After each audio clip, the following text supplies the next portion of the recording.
Kadif Humas Polri, Irjen Pol Joni Edison, mengonfirmasi bahwa hasil gelar perkara menyepakati peningkatan status AKBP Didik dari saksi menjadi tersangka. Dalam gelar perkara yang dilakukan, AKBP Didik dinilai terbukti bersalah terkait dengan kepemilikan narkoba di kediamannya. Dengan penetapan ini, penyidik akan segera melaksanakan proses hukum lebih lanjut dan tersangka dijerat pasal berlapis.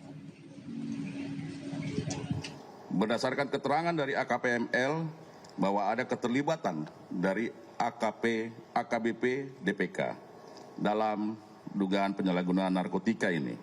Sehingga pada hari Rabu, tanggal 11 Februari 2026, Biro Paminal Divpropam Polri bersama dengan Direktorat Tindak Pidana Narkoba Bareskrim Polri melakukan penggeledahan di rumah pribadi milik AKBP DPK di daerah Tangerang dan menemukan barang bukti berupa narkotika jenis sabu sebanyak 7 plastik, klip dengan berat total 16,3 gram.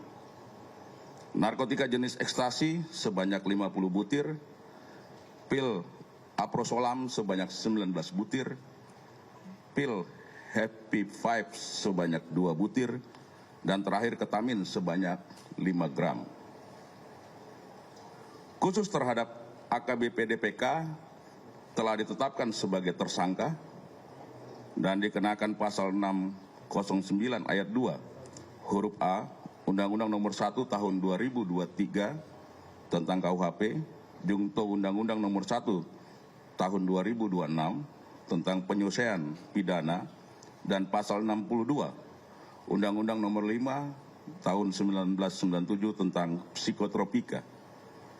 Adapun ancaman pidana penjara seumur hidup atau pidana penjara paling lama 20 tahun dan atau pidana denda paling banyak kategori 6 senilai maksimal 2 miliar rupiah dan pidana penjara paling lama 5 tahun dan atau pidana denda paling banyak kategori 4 sebesar 200 juta rupiah.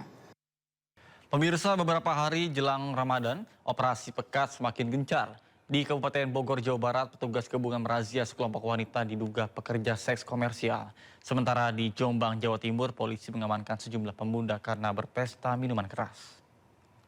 Anak saya nggak usah, biar saya yang dibawa. Nggak usah.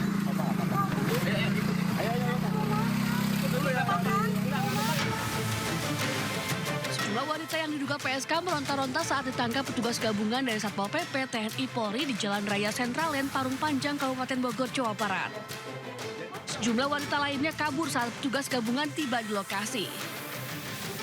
Petugas juga menemukan barang bukti 2 buah alat kontrasepsi di bawah tempat tidur.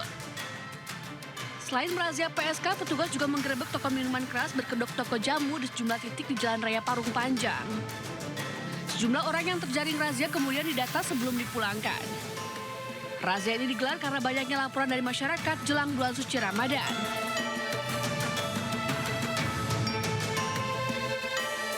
Sementara itu, petugas dari Polsek Kota Jombang merazia penjual makanan dan minuman di sejumlah angkringan dan kafe di Kota Jombang, Jawa Timur. Razia ini dilakukan karena banyaknya aduan dari masyarakat bahwa angkringan dan kafe tersebut kerap menyediakan minuman keras untuk pengunjungnya. Petugas menemukan sejumlah remaja yang sedang pesta minuman keras. Dari razia tersebut, petugas mengamankan 8 remaja dengan barang bukti 3 botol miras berbagai jenis. Ini kami menindaklanjuti perintah dari Bapak Kapolres Jombang terkait penertiban miras, dan ini juga menindaklanjuti menjelang puasa Ramadan. Kita melaksanakan cipta kondisi untuk penertiban miras. Yang pertama tadi kita laksanakan di depan SMA Negeri 2 Jombang, di angkringan, kemudian kita menyisir lagi ke Jalan Pahlawan. Seluruh remaja kemudian dibawa ke Mapolsek Kota Jombang untuk pemeriksaan lebih lanjut. Dari Kabupaten Bogor dan Jombang, Iwan Setiawan, Mutar Bagus, iNews melaporkan. Pemirsa, aksi penembakan oleh orang tak dikenal menggegerkan warga Kedung Wuni, Kabupaten Pekalongan, Jawa Tengah. Korban merupakan tokoh masyarakat sekaligus suami dari salah satu anggota DPRD Jawa Tengah. Tembakan tidak mengenai korban, proyektil menghantam bagian atas dinding dan juga plafon teras. Kemudian terpental dan ditemukan di area garasi. Korban mengaku tidak memiliki firasat apapun dan tidak mengetahui siapa pelaku maupun motif di balik aksi tersebut. Dalam beberapa waktu terakhir, korban diketahui tengah mendampingi kasus dugaan penculikan yang ditangani oleh Polda Jawa Tengah. Bahkan hingga kini polisi masih memburu pelaku yang melarikan diri ke arah utara usai melepaskan tembakan. Jam 9.10 menit. 9-10 menit. Ya. Posisi Bapak di sini? Saya persis duduk di sini. Gitu. Terus Kades itu duduk di situ. Oh. Jadi pas penembakan ada orang lain? Anak-anak saya ada lagi main game, ada 5 apa 6. Tembakannya mengarah ke Anda atau waktu itu gimana? Dia mengarah ke saya. Mengarah ya? Tapi goyang, Heeh. meleset.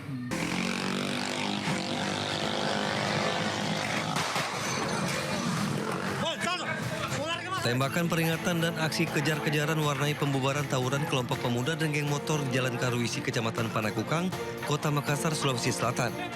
Polisi berhasil mengamankan 3 pemuda dari kedua kubu yang ternyata masih di bawah umur. Polisi juga menyusuri ganggang untuk mencari pelaku tawuran. Selain menyita busur panah, ketapel dan senjata tajam, polisi turut mengamankan 2 sepeda motor. 3 pemuda yang diamankan dibawa ke Polrestabes Makassar untuk proses hukum lebih lanjut. Dari Makassar, Sulawesi Selatan, Muhammad Nurbani Ainus melaporkan.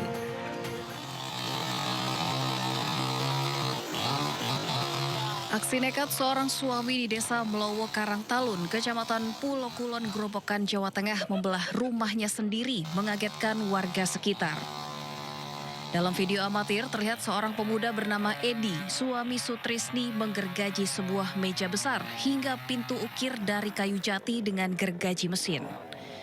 Sementara itu beberapa warga akhirnya membantu menurunkan genting dan memotong kayu atap rumah serta dinding bangunan yang terbuat dari bahan kayu menjadi 2. Berdasarkan narasi dari video yang tersebar di media sosial, sang suami mengamuk karena mencurigai istri selingkuh dengan pria lain. Namanya rumah tangga cekcok sering lah. Terus? Kurang paham ya Pak. Awalnya udah diatur sama kepala desa juga, tapi mungkin udah nggak ada titik temunya. Kepala desa telah memediasi pasangan suami istri tersebut sebanyak 2 kali. Namun pada mediasi kedua tidak ada titik temu hingga akhirnya berakhir perceraian dengan masalah pembagian harta gonogini. Ya bisa secara baik-baik kan gitu. Dan nanti untuk masalah gonogini dibicarakan nanti setelah adanya perpisahan secara resmi kan gitu. Tapi seiring waktu berjalan setelah kita bersama-sama membina tersebut, beberapa hari kemudian ada keputusan seperti itu.